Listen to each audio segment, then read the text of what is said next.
Assalamualaikum warahmatullahi wabarakatuh. Saya Nurul Afika Aulia. Di sini saya akan mempresentasikan mata kuliah materi PAI SMP yang berjudul Ibadah Puasa Membentuk Pribadi yang Bertakwa. Pengertian puasa. Puasa atau as-saum dalam pengertian bahasa adalah menahan dan berhenti dari sesuatu. Juga dalam bahasa Arab dan Al-Quran, puasa disebut saum atau siam, yang berarti menahan diri dari sesuatu dan meninggalkan sesuatu atau mengendalikan diri. Sedangkan arti puasa dalam istilah adalah menahan diri dari makan, minum, dan berhubungan suami istri mulai dari waktu fajar sampai maghrib karena mencari ridho Allah. Adapun dalil yang mewajibkan untuk berpuasa sebagaimana dalam firman Allah Subhanahu wa taala dalam Quran surat Al-Baqarah ayat 183 yang berbunyi A'udzubillahi minasyaitonirrajim. Bismillahirrahmanirrahim. Ya ayyuhalladzina amanu kutiba alaikumusyiyamu kama kutiba alal ladzina min qablikum la'allakum tattaqun. Yang artinya, hai orang-orang yang beriman, diwajibkan atas kamu berpuasa, sebagaimana diwajibkan atas orang-orang sebelum kamu, agar kamu bertakwa. Berdasarkan ayat di atas, tegas bahwa Allah Subhanahu wa Ta'ala mewajibkan puasa kepada hamba-hambanya yang beriman, sebagaimana Dia telah mewajibkan kepada para pemeluk agama sebelum mereka. Macam-macam puasa. Yang pertama, puasa fardu atau puasa wajib merupakan puasa rukun Islam yang wajib dikerjakan oleh setiap muslim yang mukallaf selama 1 bulan penuh di bulan Ramadan pada setiap tahunnya. Yang kedua, puasa nazar.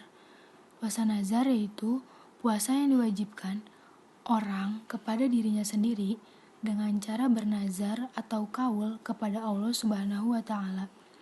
Yang ketiga ada puasa kafarah, yaitu puasa penghapusan dosa karena melakukan pelanggaran berat yang seharusnya tidak dilakukannya.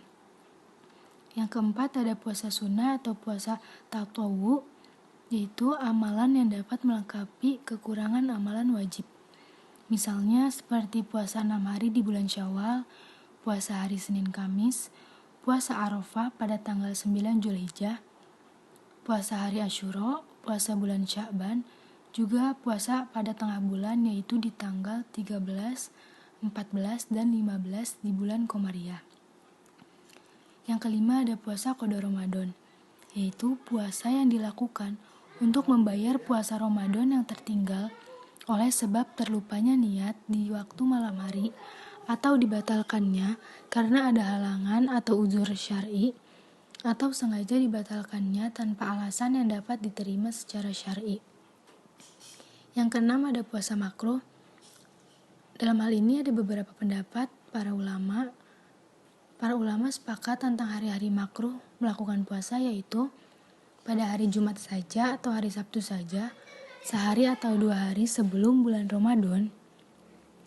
Yang ketujuh ada puasa haram, yaitu yang terlarang puasa pada hari tertentu saja, seperti pada kedua hari raya, yaitu Idul Fitri dan Idul Adha, juga pada hari tasyrik, yaitu 3 hari sesudah hari raya Adha, pada tanggal 11 sampai tanggal 13 di bulan Zulhijjah. Orang-orang yang diwajibkan untuk melaksanakan puasa diantaranya, yang pertama orang Islam, yang kedua balik atau sampai umur. Maka dari itu, anak-anak belum diwajibkan untuk berpuasa.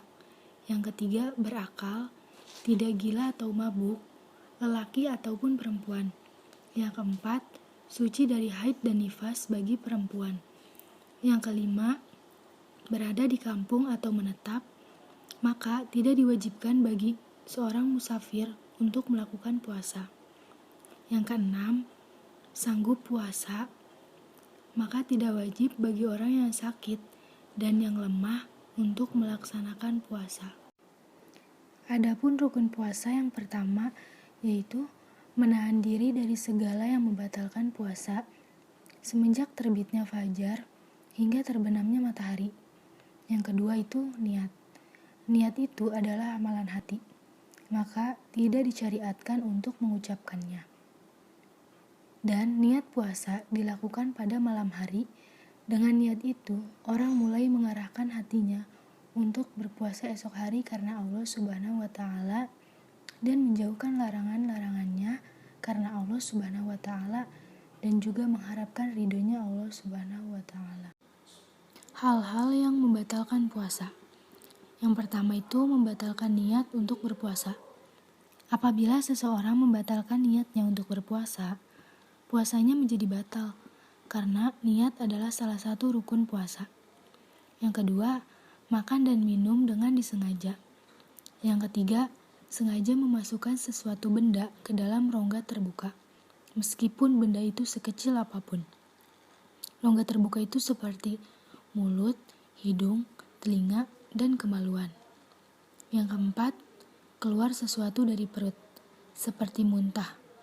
Walaupun sedikit dengan cara disengaja, maka puasanya akan batal.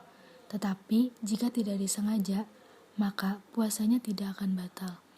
Yang kelima, bercampur atau jima. Yang keenam, keluar mani apabila ada unsur kesengajaan. Adapun keluar mani sebab mimpi, maka hukumnya tidak akan membatalkan puasa. Hikmah berpuasa. Yang pertama, sebagai tanda terima kasih kepada Allah Subhanahu wa Ta'ala karena semua ibadah mengandung arti. Terima kasih kepada Allah atas nikmat pemberiannya yang tidak terbatas nikmatnya dan tidak ternilai harganya. Yang kedua, sebagai didikan kepercayaan. Seseorang yang telah sanggup menahan makan dan minum dari harta yang halal kepunyaannya sendiri, karena ingat perintah Allah, sudah tentu tidak akan meninggalkan segala perintah Allah dan tidak berani melanggar segala larangannya. Yang ketiga, didikan perasaan belas kasihan terhadap fakir miskin, karena seseorang yang telah merasa sakit dan pedihnya perut keroncongan. Dengan demikian, akan timbul perasaan belas kasihan dan suka menolong fakir miskin. Yang keempat, guna menjaga kesehatan. Puasa dapat mencegah penyakit yang timbul karena pola makan yang berlebihan. Makanan yang berlebihan gizi belum tentu baik untuk kesehatan seseorang. Kelebihan gizi atau overnutrisi mengakibatkan kegemukan yang dapat menimbulkan penyakit seperti kolesterol dan trigliserida tinggi, jantung koroner, kencing manis, dan lain-lain. Takwa memiliki makna yaitu mentaati Allah dan tidak memaksiatinya, mengingat Allah dan tidak melupakannya, mensyukuri nikmat Allah dan tidak mengkufurinya, atau dengan kata lain, menjalankan segala perintah Allah dan meninggalkan segala larangannya. Takwa ini merupakan harapan, dalam artian dengan puasa kita menjadi bertakwa. Bukan hanya ketika berpuasa, tetapi secara terus-menerus untuk bulan-bulan dan tahun-tahun berikutnya. Takwa juga merupakan predikat yang harus diupayakan tiap hamba. Sungguh beruntung siapa yang mendapatkan predikat tersebut.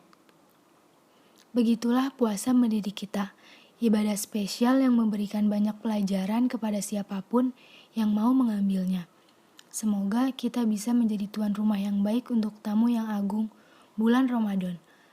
Tak lupa kita berdoa kepada Allah Subhanahu wa Ta'ala agar diberikan kekuatan dan istiqomah untuk memaksimalkan kedatangannya dan menjadi pribadi yang lebih baik setelahnya. Cukup sekian pemaparan dari saya, kurang lebihnya mohon maaf. Wassalamualaikum warahmatullahi wabarakatuh.